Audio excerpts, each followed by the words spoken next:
8-ші сабақ. Жеңіс күні. 9 мамыр жеңіс күні.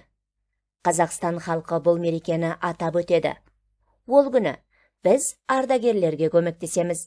Олар туралы мәлімет жинаймыз. Кездесуге шақырамыз. Сыйлық береміз. Алаңнан шеруді көреміз. Бұл ерекше мереке.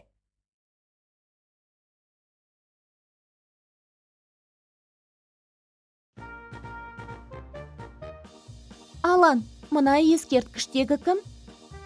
Бұл халық қаһарманы, даңқты қолбасшы Бауыржан Момышұлының ескерткіші. Ескерткіш қашан орнатылған? 2008 жылы. Керемет екен. Ал мына ескерткіштегі кім? Бұл халық қаһарманы. Рейхстагқа бірінші болып ту тіккен Рақымжан Қошқарбаевтың ескерткіші. Қашан орнатылған? 2016 жылы. Тамаша. Мына ескерткіштің мүсіні ерекше екен. Бұл отан қорғаушылар монументі. 2001 жылы жеңіс күні мерекесі қарсаңында ашылды. Қарашы, монументтің ортасында қолына алтын кесе ұстаған әйел ананың бейнесі бар. Ол нені білдіреді? Әйел ана ұлттық дәстүрге сай ақ кимешекті киіп, келе жатқандарға иіліп тағам ұсынып тұр. Сонымен қатар, соғысқа аттанған жарын күтіп тұрған, немесе соғысқа аттанған ұл қызын алаңдай күтіп тұрған ананың бейнесі де бейнеленген. Қандай керемет! Алан, мына ескерткіштер халықтың өз қаһармандарын ұмытпайтындығын дәлелдейді. Әрине, ерлердің елі үшін жасаған ерліктері мәңгі есімізде.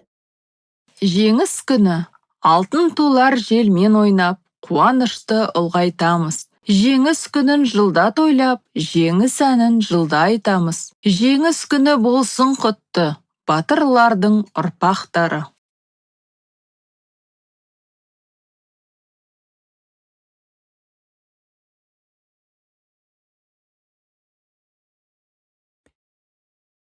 Мәңгілік от жайлы мәліметті біліп ал. Мәңгілік от елімізді ұлы отан соғысы кезінде жаудан қорғаған жауынгерлерді есте сақтау үшін орнатылған ескерткіш. Онда 5 жұлдыз ішінде алау жанып тұрады. Адамдар жеңіс күні мәңгілік от ескерткішіне гүл шоқтарын қояды. Батырлардың ерлігі ешқашан ұмытылмайды.